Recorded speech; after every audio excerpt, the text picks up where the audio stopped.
Padres Hot Tub is presented by our Patreon community at patreon.com/Padres Hot Tub. If you enjoy the show, if you enjoy our playoff coverage, if you appreciate the fact that we're posting up over and over to bring you quality, independent Padres content, see if you'd like to join our community as well. Patreon.com/Padres Hot Tub. I'd like to highlight this time around that watching a game can be quite stressful. If you're out of market, if you don't have people around you who are also Padres fans, God forbid you actually live in the Basin or something up in LA, but you're not around like folk, why not check out our Discord, which is free to everybody who is inside our Patreon community. That's where you can virtually gather with hundreds of Padres fans during every game and be there, right there alongside them to exalt, to get concerned, to worry, to doom, to bloom, to all of the ooms.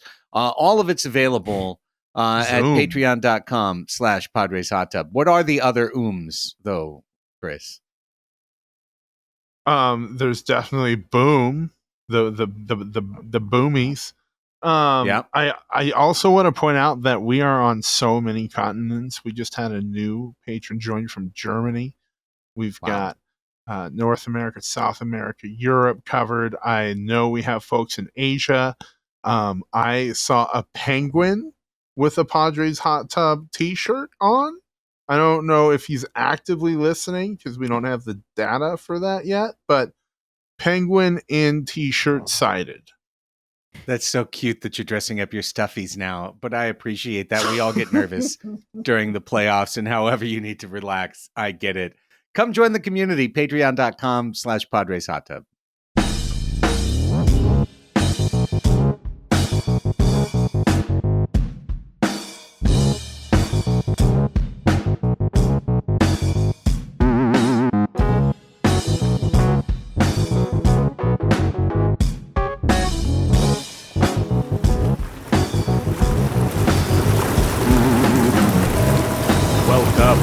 To the Padres Hot Tub, Padres-Dodgers NL Division Series preview show. Craig Elsten, Chris Reed, Raphie Cantor. We are together.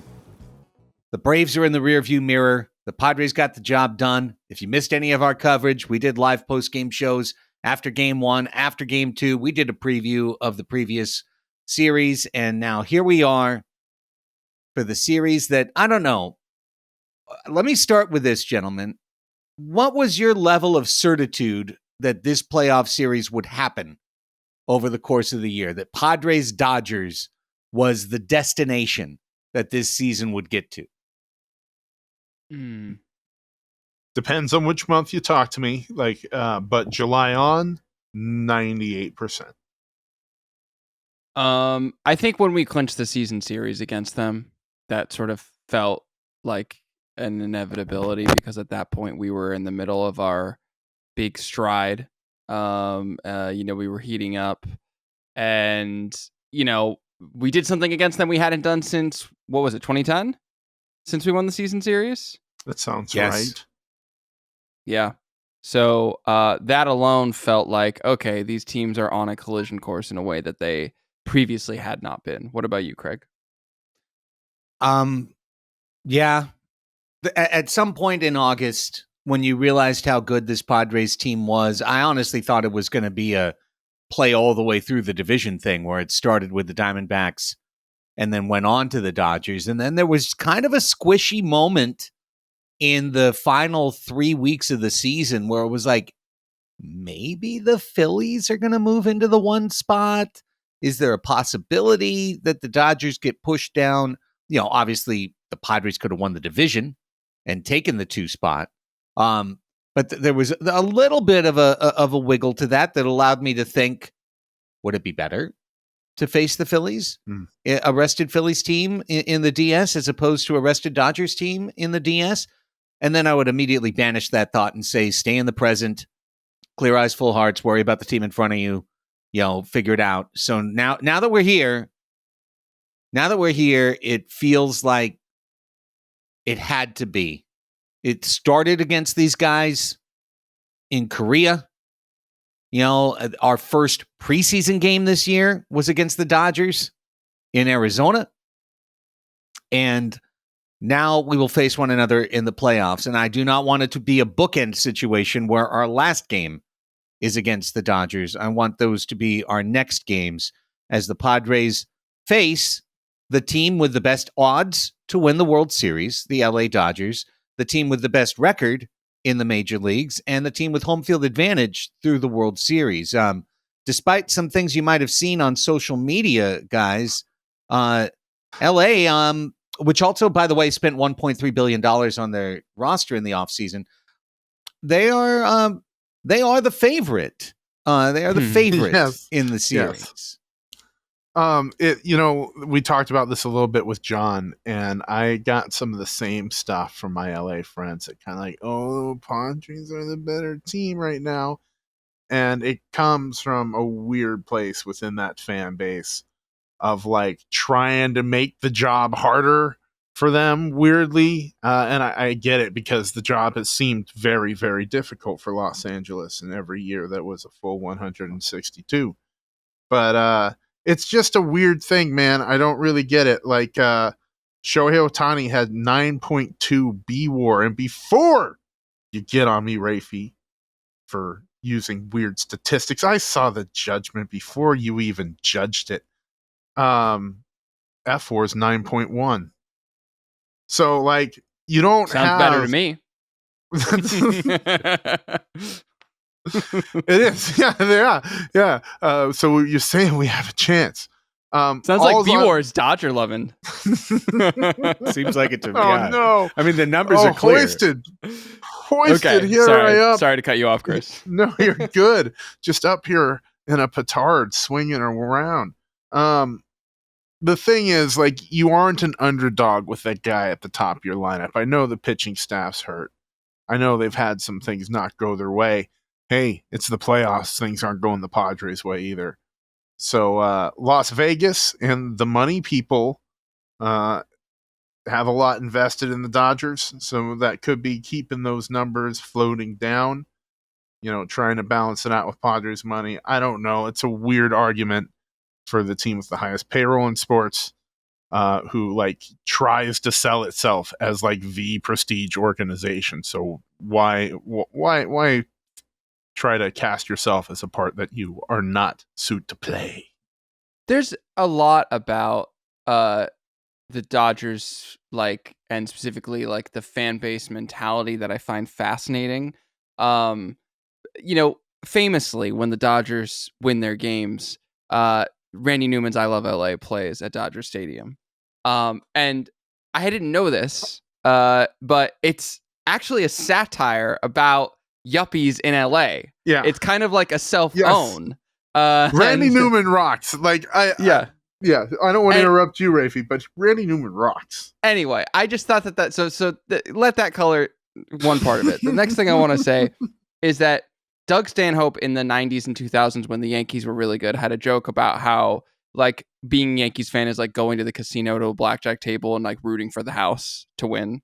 And I think that does weird things to your psyche, and the trash talk that's happening online right now between the Dodgers and Padres fan bases is kind of bizarre, where they're like, "Nah, dude, we're the underdog. Like, we're the underdog. You're not the underdog. We're worse." And it's like this weird self-own thing that we're both doing. I don't know what it is about. But I think from the Dodgers side, it's like it's trying to justify like we are the house at the casino, and we don't want to come off that way, but that's really what it is. So I don't know. What was the question? I'm rambling about yuppies in the 80s. There was really no question. We basically got into exactly what you just said, which is we did the version of people going, "You're the underdog." No, you're the underdog. Yeah. I enter a series like this with a balance of respect, fear, and determination. I respect the opponent. The Dodgers have a good enough team to win. If they beat us, they will beat us. Like, I don't think that it would be letting go of an opportunity. And yet I would feel as if it was truly an opportunity lost, because I love this Padres team. I think it is the best Padres team of my lifetime. I know some people say you can't say that until they get to a World Series. I understand, but I feel more confident with this team than I did with the 98 team when it was facing Houston and Atlanta. I feel more confident with this team than any of the other Padres teams in their various playoff situations, including 2022.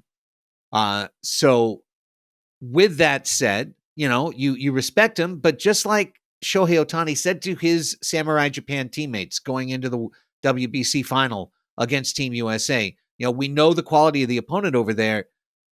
You respect them, but not so much that you put them on a pedestal. We can beat them. You respect them and you fear them with the understanding that you have the determination to overcome them because you have the team. It's this team over here that can win the series. And the way to win that series is to do it with full respect and with an utmost performance. It takes the Padres playing their best to win this series. I do believe that. I don't think they're going to be able to jank their way to a series win over the Dodgers. I think that they will do so by producing excellence on the baseball field.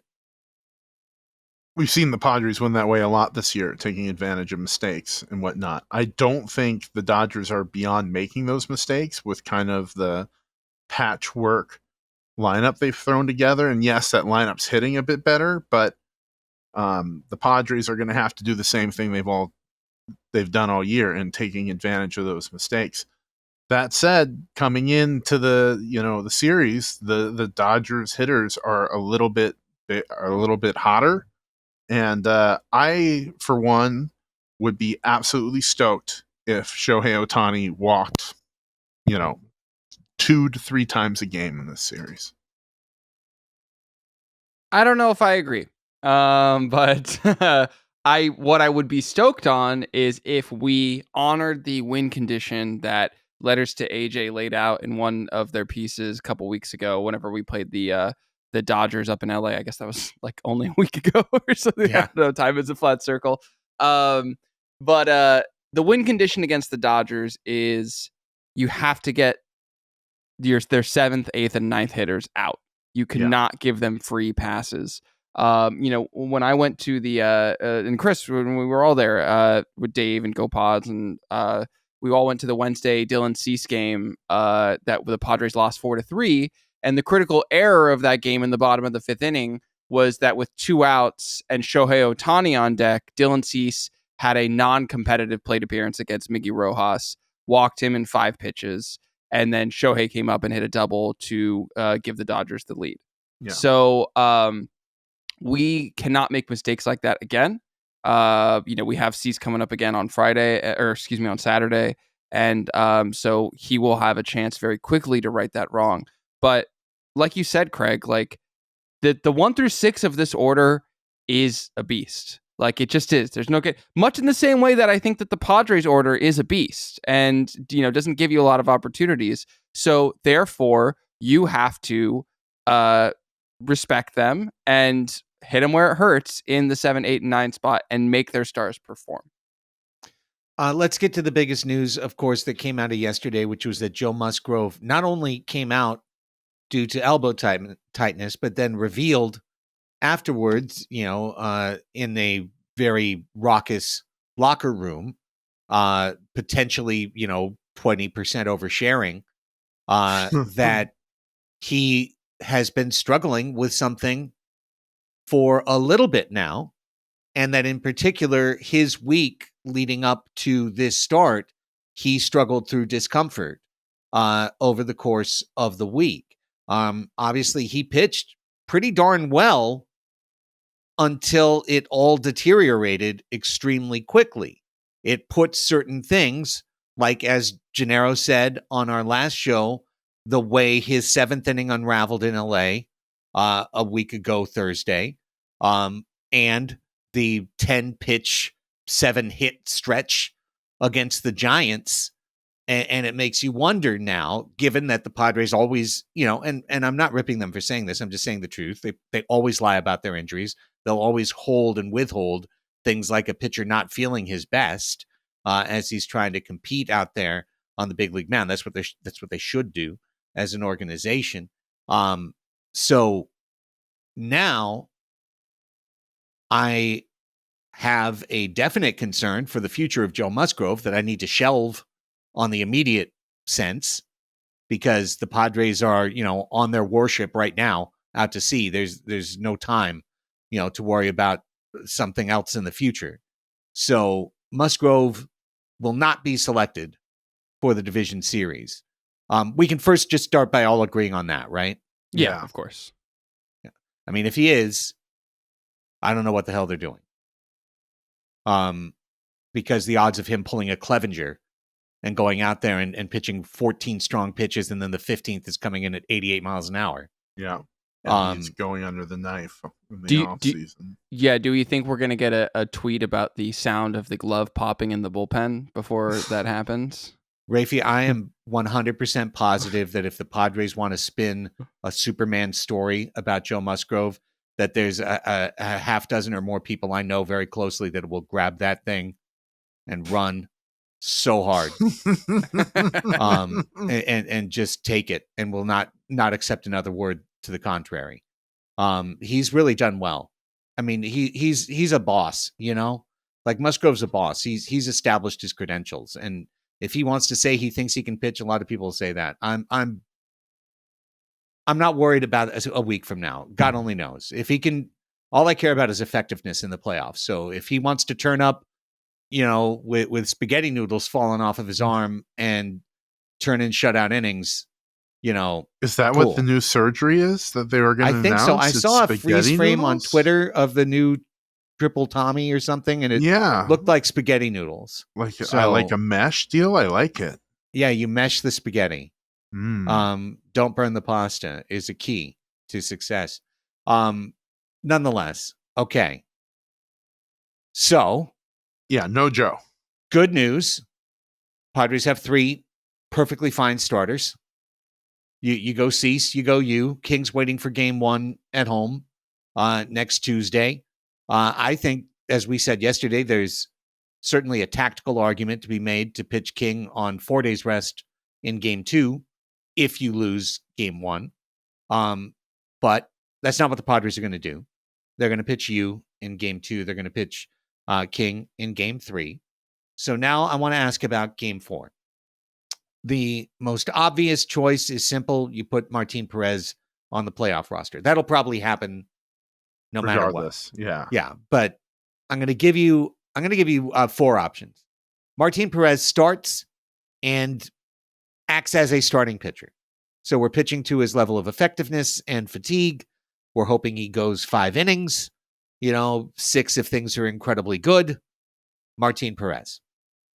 Choice 2 is a bullpen day that can include Martin Perez as an opener. Like Martin Perez pitches 1 time through the order, or maybe only faces 5 batters. And then the bullpen comes in from there and just grinds and grinds, matchups, lanes. We've built a deep bullpen. We use them all in 1 day in game 4. Option 3, Dylan Cease pitches on 3 days rest.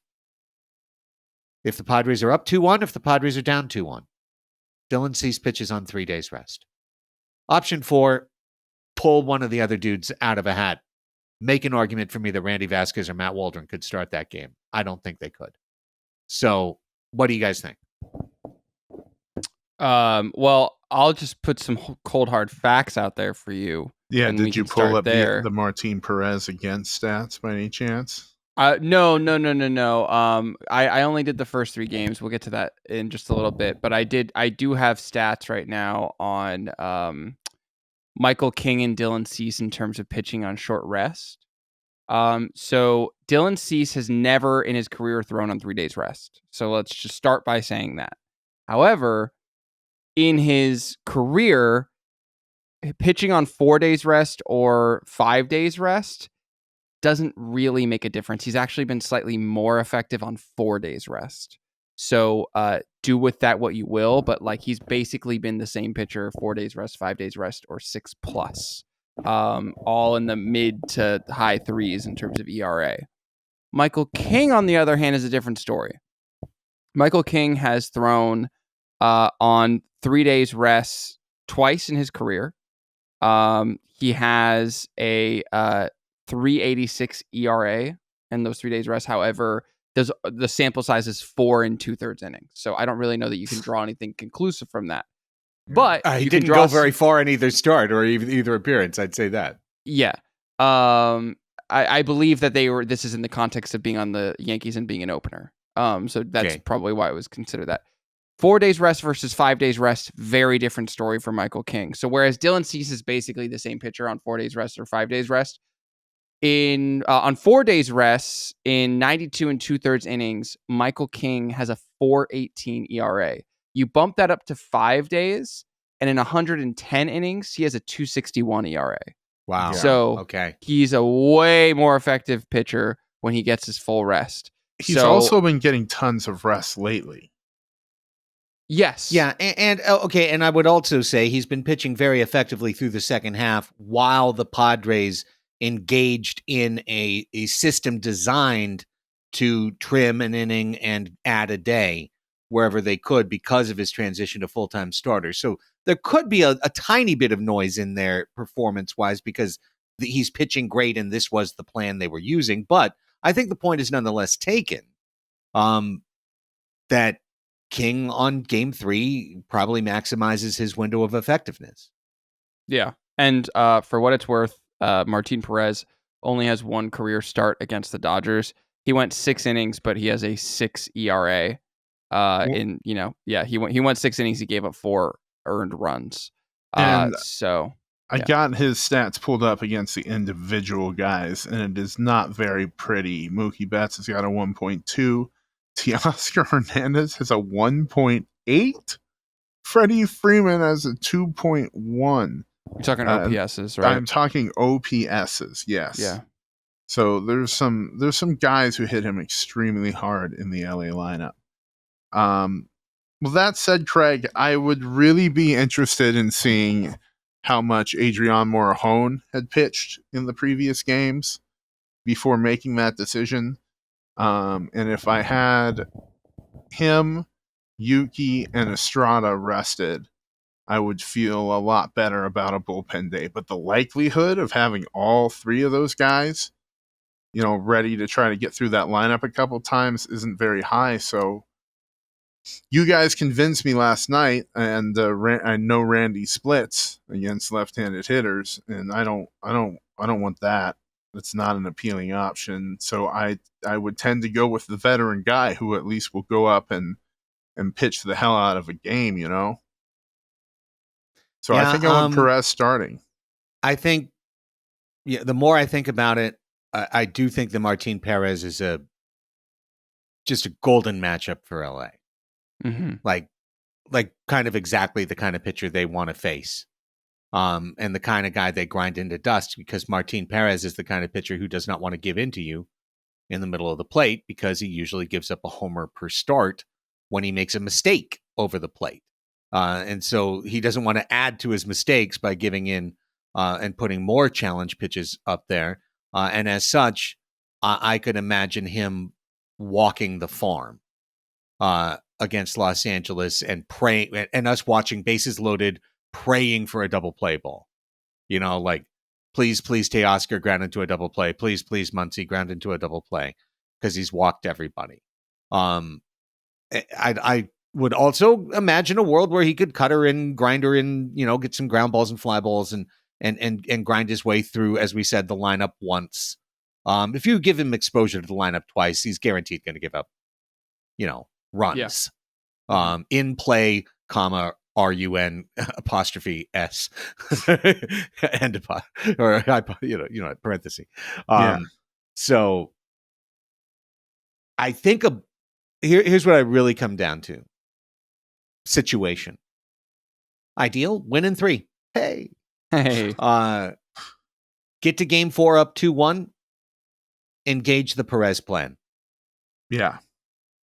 Get to game 4 down 1-2. I think you start with the bullpen. I think you just go bullpen, and you just grind it out. and you need Brian Hoeing to Craig Stammen it up. Yeah. And give you one time through the lineup strong. And then you go to Morahone from there, and God forbid little Yuki's got to squeak his ass in there. But who knows? Because that day, the Dodgers will be pitching Landon Knack. Thank you. Yeah, exactly. That was, yep. So that's you've got your chance to score. Yeah. You've got your chance to put runs on the board in a game 4. And with that, talking about the Padres rotation injury problem, allow me to rotate to the news of the day, even more immediate, which is the LA rotation injury problem. New. We already knew that Dustin May's esophagus was torn and Clayton Kershaw's toe is mush, and that several other elbows are completely destroyed. There's just, River Ryan is down the river, a river of blood cascading through the operating room as the scalpel goes in. It's been rough.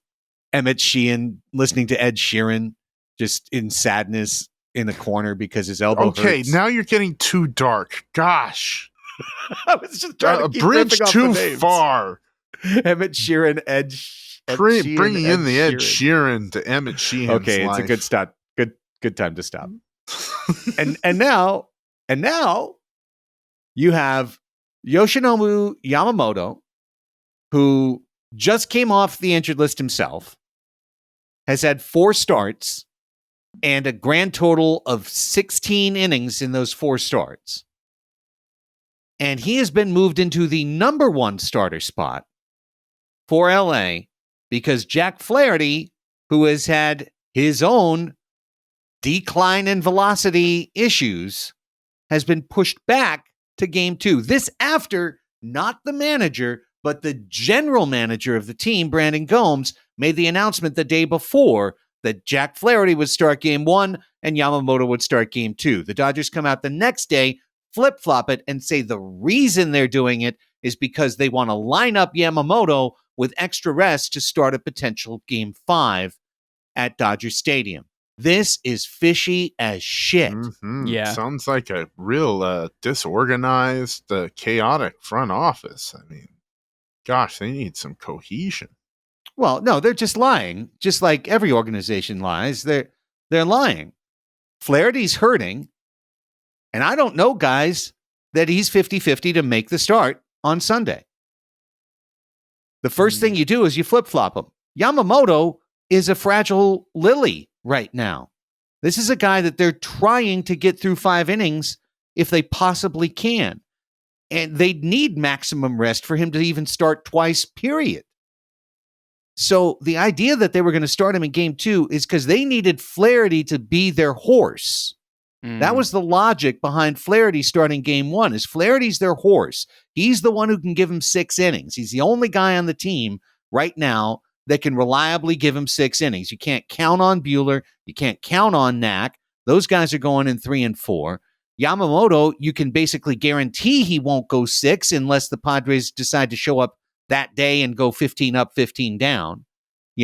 So Flaherty was their need-to-go long starter, and now they kick him back a day to put the guy forward that they haven't treated with length at all. I mean, essentially at all, never mind since he's come back from injury. So, his starts, guys, September 10th, 4 innings. Hey, 4 shutout innings. Okay. September 16th at Atlanta, 4, again, shutout innings. Rockies, 3 innings, 4 runs. And then at Rockies, 5 innings, 2 runs. So, the maximum he's gone in pitches is 79. They let him get to 100 a couple of times in May and June, and then he was shut down with elbow pain for months. So Yamamoto is nothing if not fragile. And unless he comes out A+++ on Saturday night and is just revival, pure playoff version of himself, I look at this as LA's starting pitching problems have just gotten worse. I mean, I honestly like I love this theory, Craig. It wasn't something that I knew the thing about Flaherty's velocity dropping, but I hadn't considered the implications in terms of they are trying to get length on Saturday so that their bullpen is not completely fucked for Sunday. And, if Yamamoto can give them 5 innings, then they're golden compared to the scenario that they have in their head that, oh my God, what if Flaherty only goes an inning or 2 innings and then has to come out of the game? And oh my God, we have to cover 7 innings in this bullpen in game 1. And so they are saying, oh, okay, maybe we tell Flaherty, you're going to go once through the order, max effort, and then we have an off day on Monday. So then our bullpen will be able to potentially cover the innings. I think Yamamoto is scared of Darvish. I mean, it just made him spook. It just freaked him out. That's it. Like, no, I can't do this. I'm pissed about this. That was going to be so cool. Yeah. Yeah. Well, not that cool. I just want to win, man. That's regular season shit to me. Is like Yamamoto doesn't scare me, man. I'm like, no, we just got to win the game. The Padres had him since day one. Like, they had this guy. So he doesn't scare me all that much. And Dylan Cease is capable of throwing a no-hitter. It's curious that we're not seeing when do the Dodgers throw a bullpen day? Like, it seems like a better strategy for them than us, considering the amount of arms they got back there. And, I mean, Landon Knack is probably is another. Yes, it is. Close to it. And to be honest, Buehler could be a bullpen day if he struggled. The thing about LA, and here's another thing I'm going to tack on here.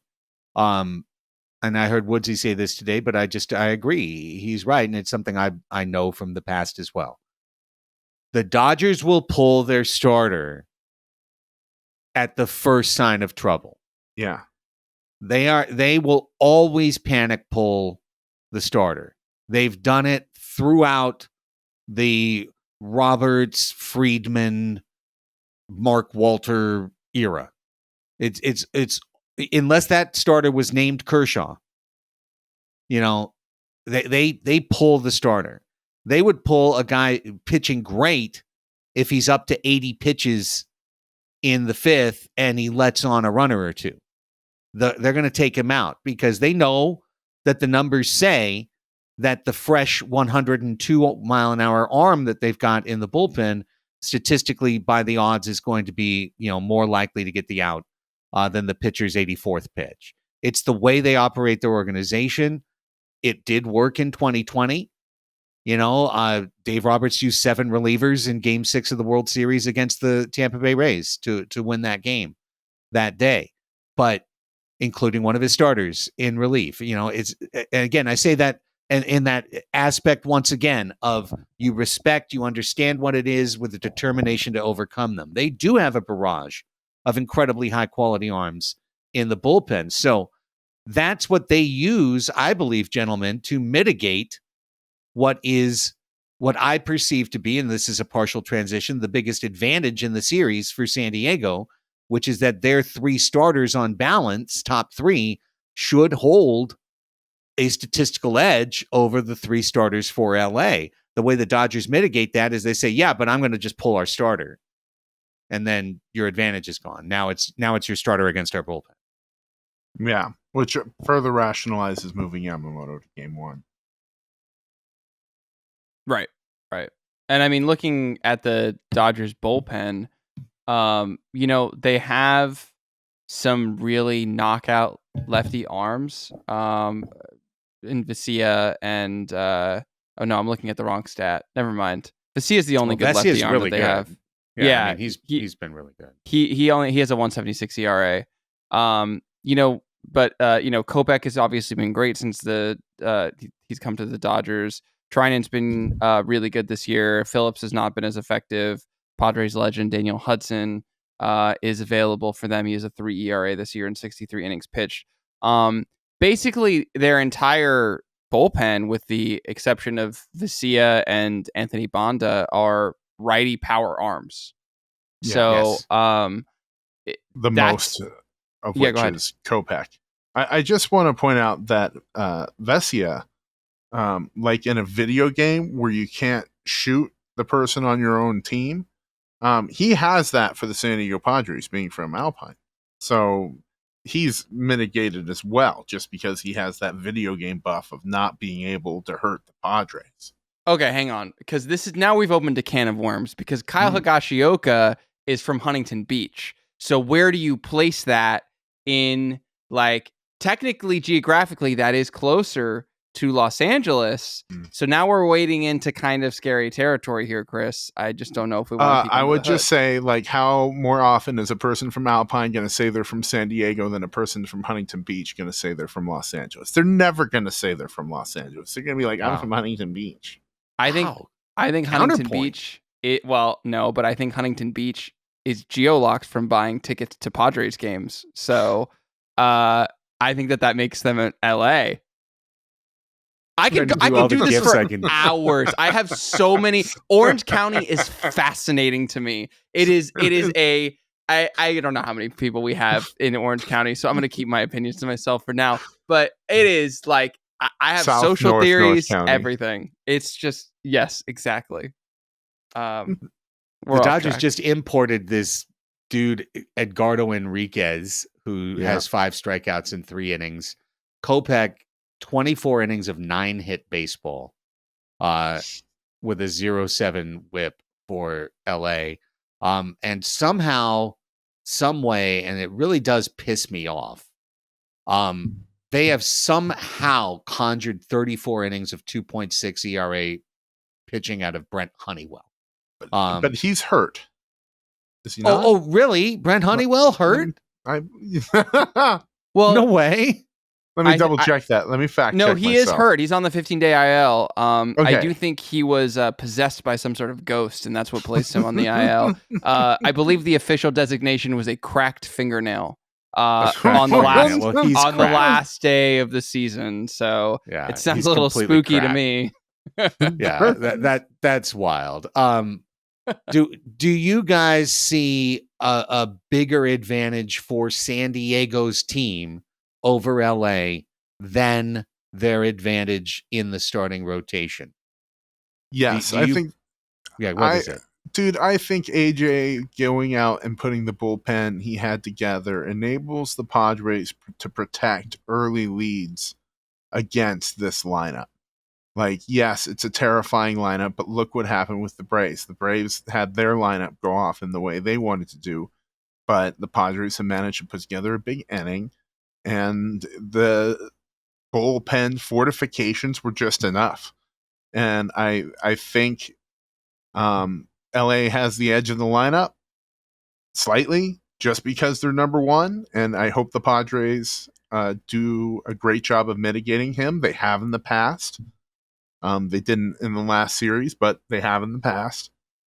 And then it comes down to that bullpen, man. That bullpen, when we got it at the deadline, was so exciting because we saw the team's weakness get fortified, like instantly, tangibly, and decisively.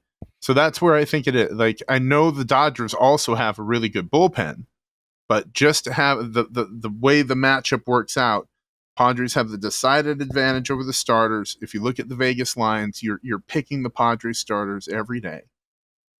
And then, the bullpen being as strong as it is, I think enables them to protect leads, man. I really do.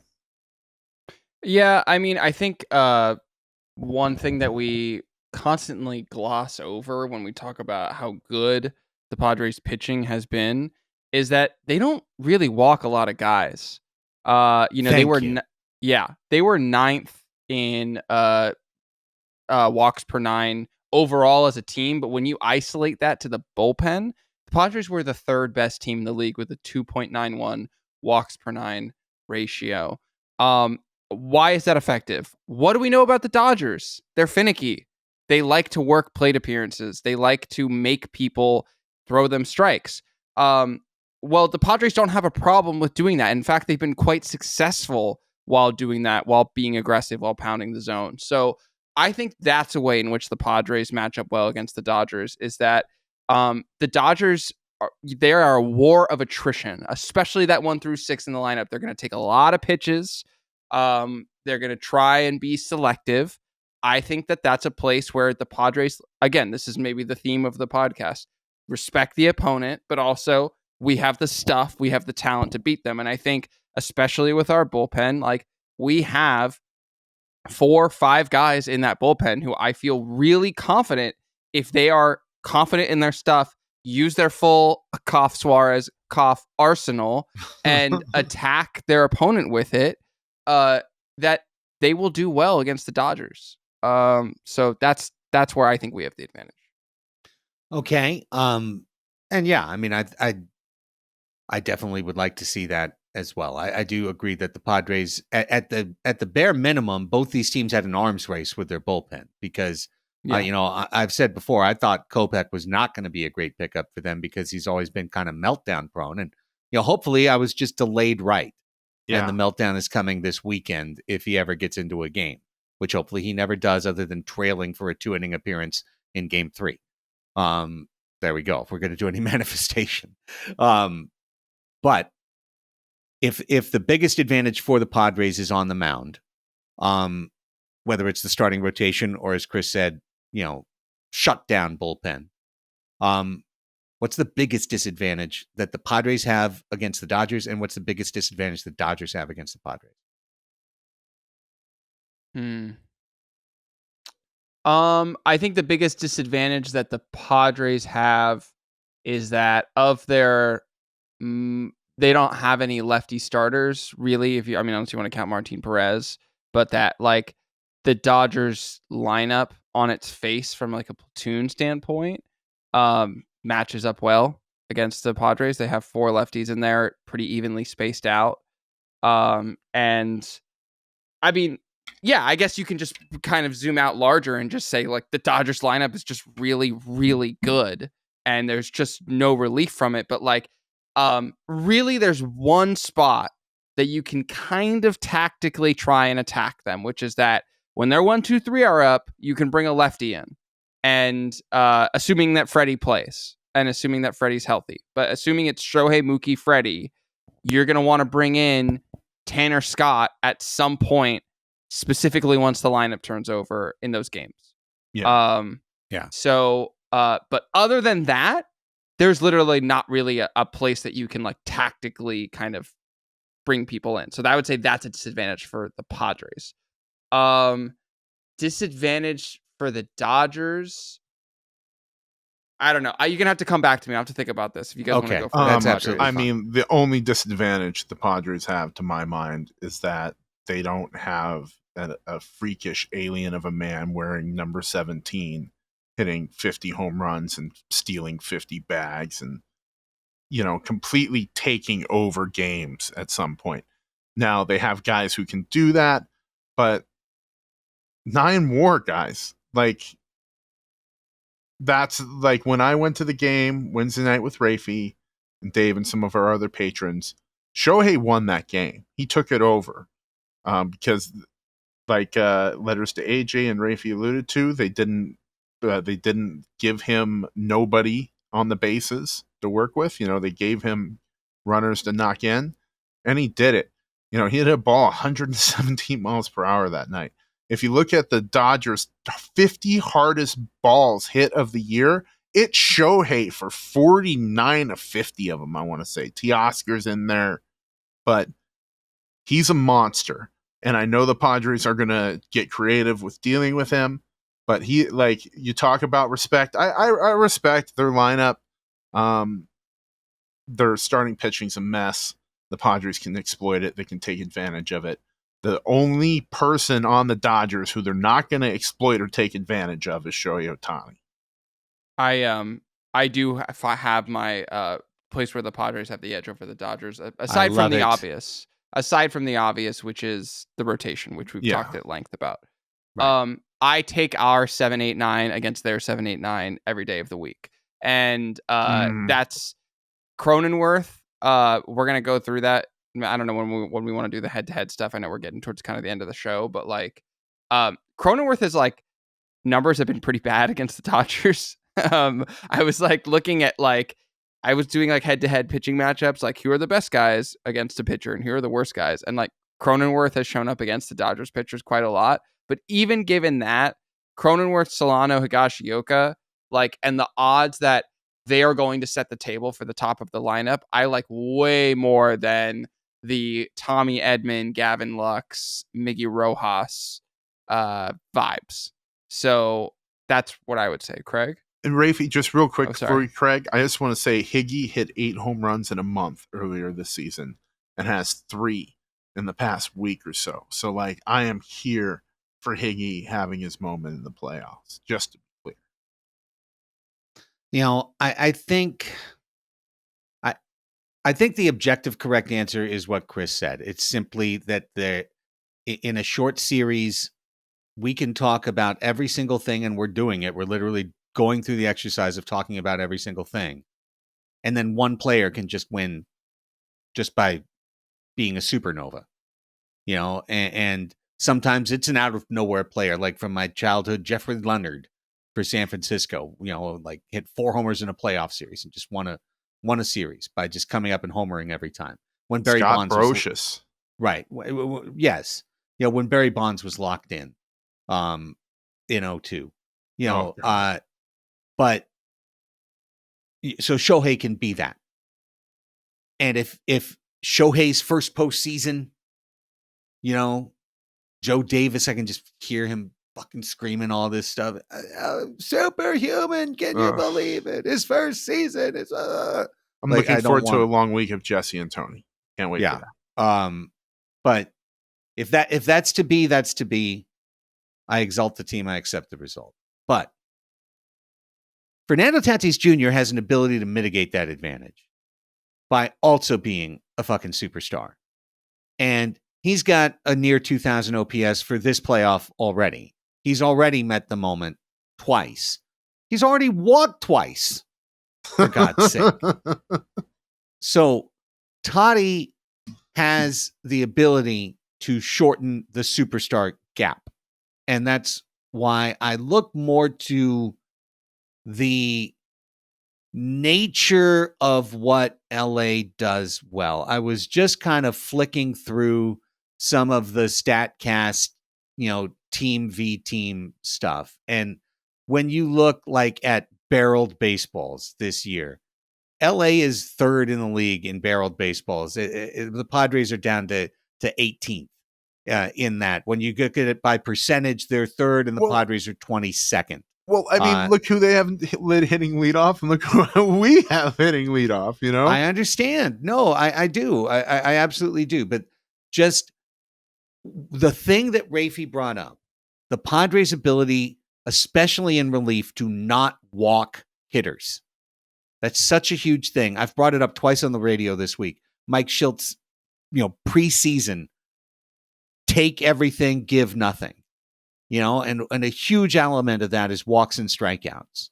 Yeah. And the Padres strike out the least, and they're a good team at reducing walks. And as you said, the bullpen is really good at reducing walks. And the Dodgers are incredible at adding walks to a team's work rate, at increasing your work rate, at forcing you to throw 12 more pitches in an inning than you want. And I think that is a structural advantage that LA has built in to their team. What happens in the playoffs is that quite often other teams match that intensity of at bat and grind the LA pitchers down too. And you see that in these playoff losses for LA. But to me, one thing I'm really, really going to be looking at is just what you brought up, Raphie. Are we able to not walk LA? Challenge them in the zone, even if they do get some slug, but keep the ball inside that little box that is drawn on the screen. Yeah. And just to put a finer point on that, our game 1 starter, Dylan Cease, in his career, he's kept the batting average low, 228. He's kept the slugging really low, 291 against the Dodgers. On base percentage, though, 330. And you look at why, it's because in 20 2/3 innings, he's given up 12 walks to the Dodgers in his career. Don't do that, Dylan. Don't do it. And so that's the number one place I'm going to be looking, and to set the tone is how Dylan Cease does. Dylan Cease, we talked about him when the Padres traded for him. He is righty Blake Snell. He's going to strike a lot of guys out, and he's going to walk guys. And we've seen his walk numbers go way down this year compared to his career average. It's part of the reason why he's been so effective. We need to continue that trend on Saturday night, because that's by the way, that's the scouting report that the Dodgers are going to have against him. Like, his stuff is unbelievable. And so it's going to be like, don't even try and hit the slider. Like, look for the fastball and make him throw the slider for strikes. And because Dylan Cease hasn't really been able to do that in his career. His slider's really good, but he doesn't necessarily throw it for strikes. He's counting on swing and miss.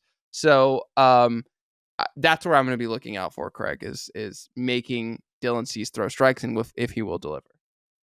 Yeah, and we've seen over the course of the year that Cease, if he's not in that dominant form, he is more likely to be giving up slugging the first time through the order off that fastball, right? That's where he'll get dinged for a home run, dinged for a double. It's on the high fastball that he doesn't quite get to the spot that he wants. So I agree. That's the thing that makes me nervous, frankly, about Dylan Cease starting game one, is that he's the starter that plays into their game plan the most in terms of being walk prone, being overwork prone. I'm really counting on Dylan Cease to get into hopefully he's got some of that real good honey that he's left over from Georgia. Just get him in an exactly right kind of state. And he needs to be calm. He needs a honey bath. It's kind of like when Peavy used to pitch at Dodger Stadium. He just needs to be calm. He doesn't need to be bigger than the moment. Like, don't try to throw every single one 101. Like, stay within yourself, because when he does, that's when he's completely dominant. What else do you want to go through in terms of just like matchup stats? Well, I mean, I think there's just some really interesting stuff, especially when you get into, like, for instance, Jack Flaherty, who has like a pretty decent sample size against the Padres because he was on the Cardinals for so long. He has 6 regular season starts against the Padres, 30 innings of work, a 4.45 ERA.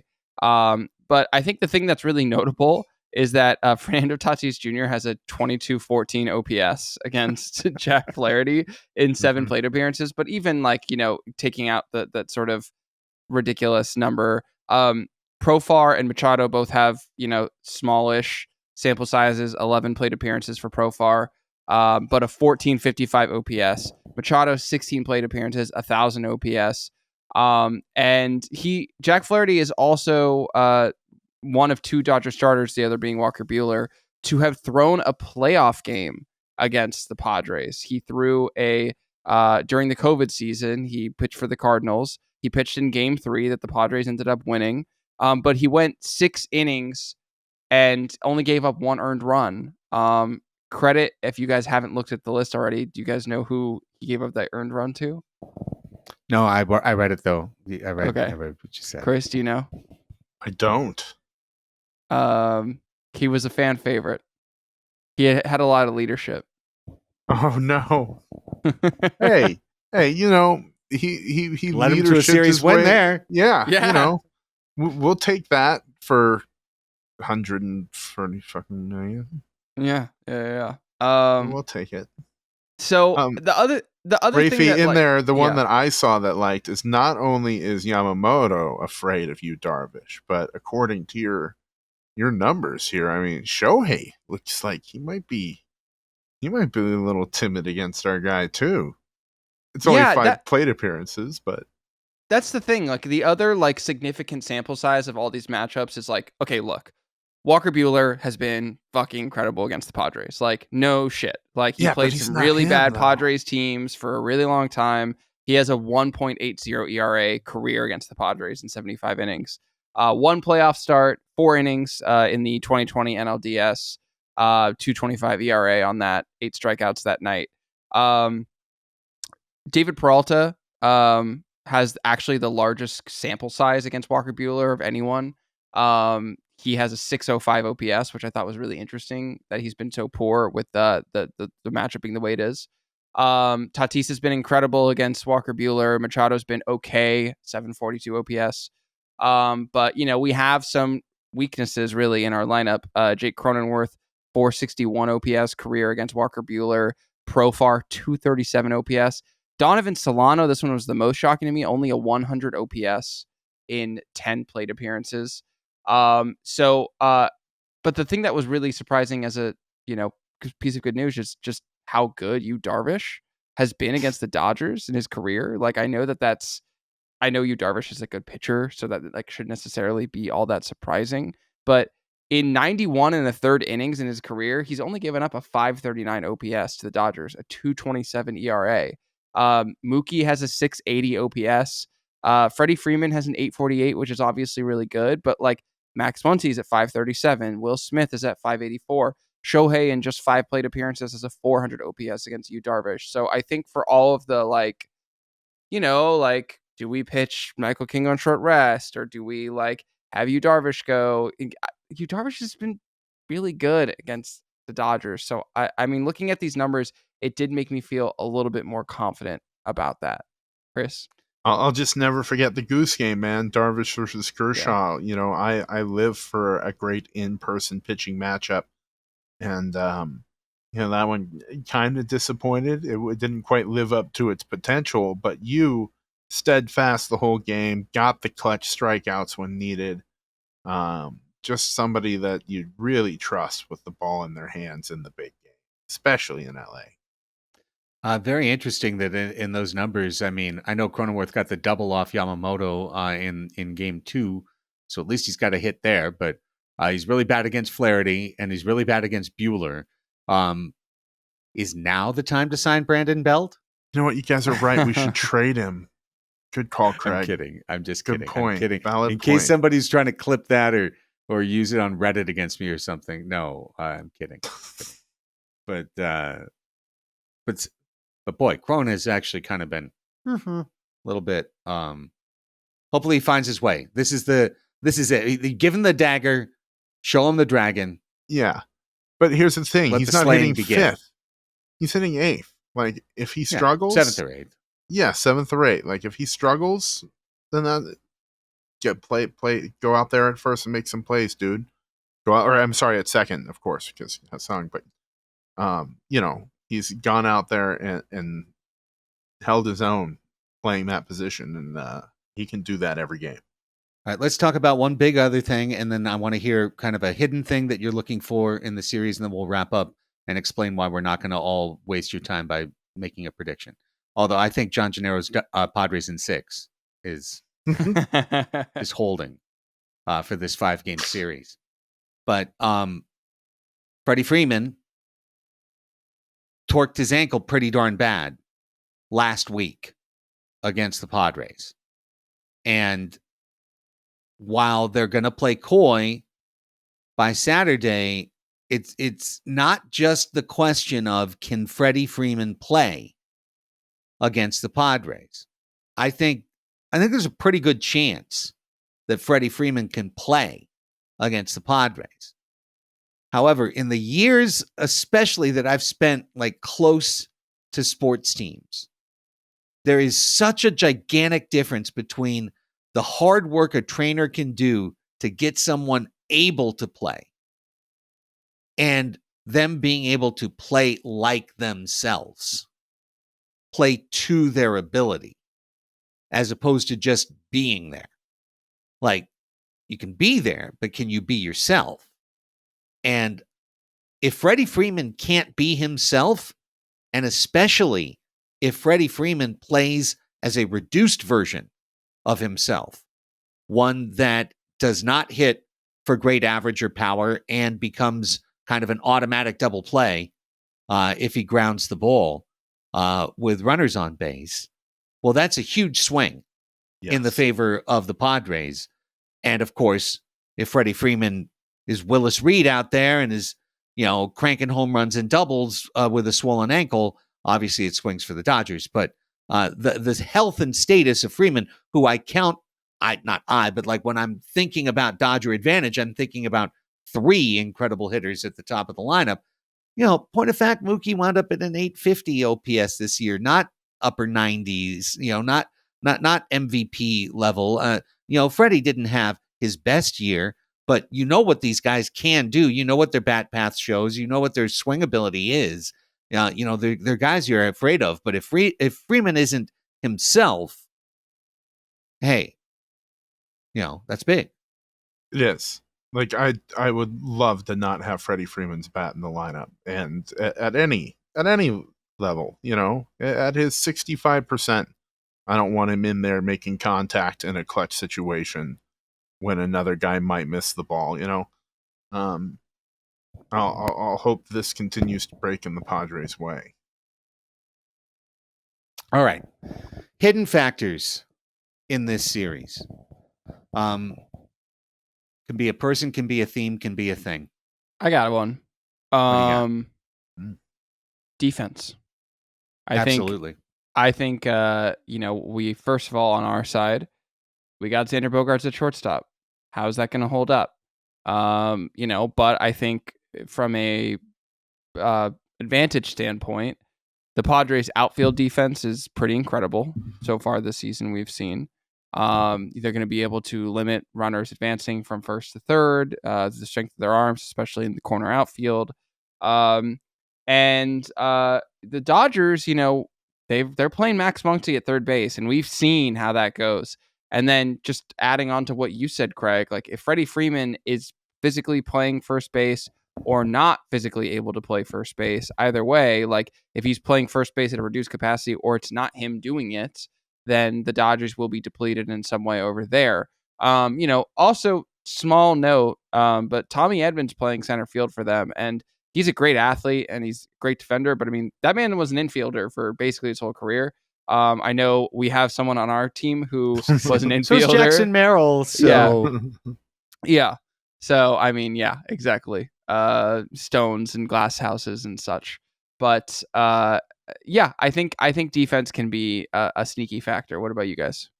Mine is going to be what I kind of pinned my hopes on earlier in the year, and that's second half Mike Shildt, playoff Mike Shildt, managing a game against Dave Roberts. This is a guy who, at the end of every October, you're stunned he has a job. And I like Doc. I don't want to like cast any arrows at the guy, but he's not making the decisions. They are playing spreadsheet baseball in the playoffs come in Los Angeles in the come playoffs. And Mike Shildt isn't going to do that. Mike Schildt's going to manage like he has all year. He's going to trust guys. And I think that we are going to see a Mike Shildt maneuver that feels like we steal a game. That like I really like. It's a stupid matchup because it's so untangible, and managers are vastly overstated. But man, I feel really confident with our guy in the dugout heading into big moments. I feel like he's pulled levers really well throughout the season. Despite my bitching about the lineup constantly. So yeah, like I look for a moment in a, game 4 clinching game where Mike Shildt does something you don't quite expect, you may not like, but it wins us the game. All right. Well, given that was certainly on my board, Shildt versus Roberts, and counting on Roberts to make one of his classic playoff panic moves and counting on Shildt to be nails. I'm going to go to the 9 spot, and I'm going to reemphasize something that Raphie said at the beginning of the show. You will lose this series if the Dodgers 7-8-9 cooks. So originally I was going to kind of point out Tommy Edman, because he's an upgrade to this team. But Edman, Lux, who had a really good second half, and their 9-hitter Miguel Rojas.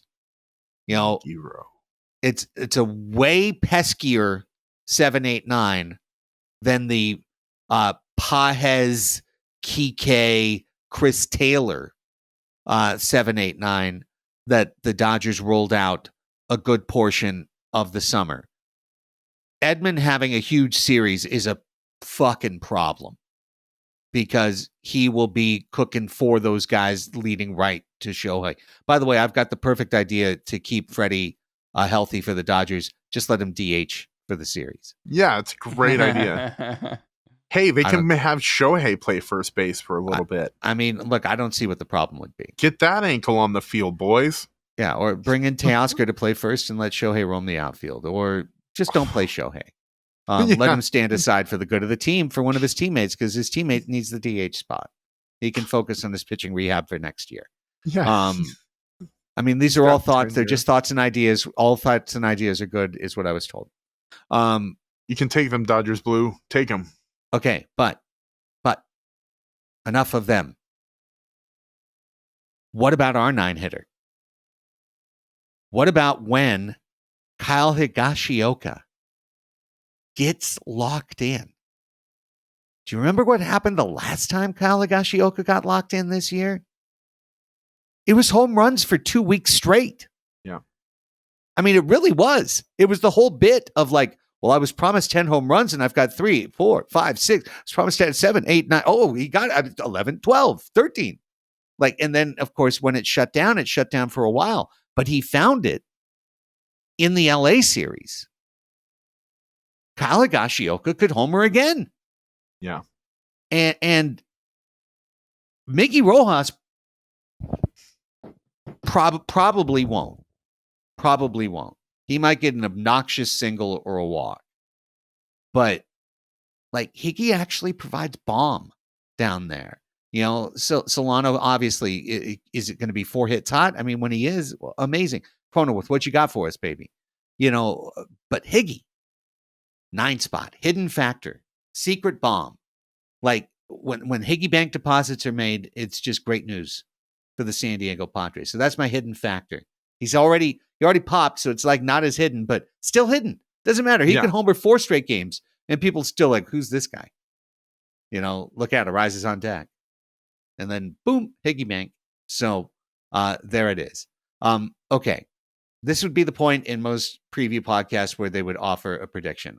You guys, if you want to, please feel free. I'm going to tell you why I'm not going to make a prediction. It's really, really straightforward. First of all, baseball is stupid and no one should watch. So on a 5-game series level, it's ludicrous to predict anything with any certitude. A 5-game NBA series was thought to be too volatile, so they made the first round 7 games.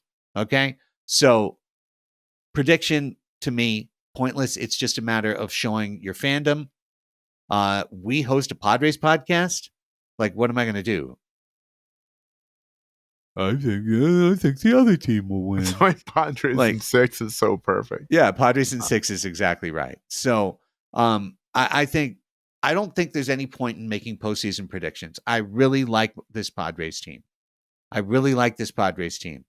I do not see there being a distinct outclass situation between these two teams.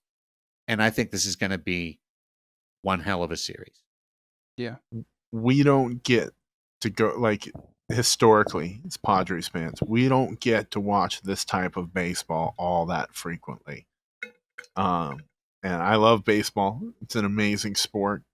Anything can happen once that first pitch is thrown. And oftentimes what leads to, you know, as they say, handshakes at the end of the game for the team you like, is that they're having fun playing it and they're playing for each other. And man, if our team isn't doing that and hasn't been doing that for 3 months now, you know, I've been watching a different dimension. I've been on Rick's interdimensional cable, you know, so I'm gonna love watching these games. I really hope I get to one, man. Yeah, all the caveats. It's a game. It's, you know, it's not life and death, et cetera, et cetera. I know that. This time, I guess not next week, but, you know, by next Saturday morning, like one fan base is going to be shattered. Like whoever doesn't win this series, I mean, you can look across the board at, the Mets are going to play the Phillies. They're on like a little magical hot pocket right now. I don't think many people are expecting the Mets to succeed, but they're the 6th seed. They're coming in. We've seen 6 seed, etc. In both the other AL matchups, you have the underdog wild card teams advancing and going on to play the bye teams in the ALDS. This is kind of I think the only matchup where it's like both teams are real, like both fan bases really think like this is it, like this is our year, like this is like I don't know, like I just like someone's gonna be destroyed by this, and I really hope it's not us. I know baseball playoffs are stupid, but I say that just so that like this has been a hell of a run, and I hope it continues desperately. But also, I, like you have said many times, Craig, like I'm not going to let what happens in this series color my feelings about this team. I think this is the best Padres team of my life. And I will always remember them as such. And for that reason, I think that they're capable of it. But I just wanted to say that before we go off into the great unknown. Yeah, and for that reason, I want them to win it so much more. Because you'd hate for this chance to go by the by. This has been a really special team. This is going to be a really exciting series. I think our only true weakness can be overconfidence.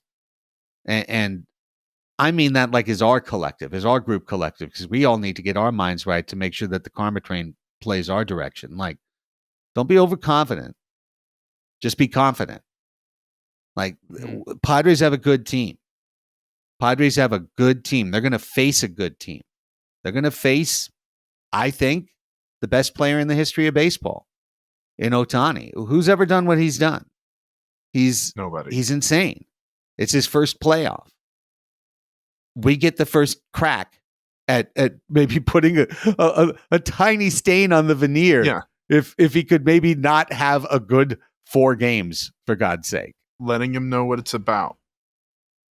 But even if he does, the Padres can beat the Dodgers.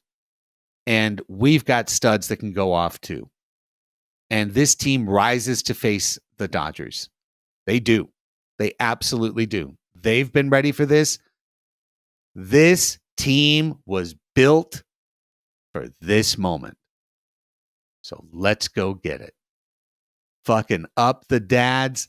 Go Padres. Don't forget, we've got a watch party down here in San Diego at Bottle Rocket for Game 1 on Saturday. I will be there by, 5 at the very latest, probably before that. 4:34. Now, both you boys are going to be in LA. Is that right? Yes. Yeah, TBD. If I don't know, Chris, you're going to try and go to one of the games. I'm thinking about it. Desperately trying to figure out what in my house could be pawned off, but if not, we'll definitely try to get some of our North County folks together.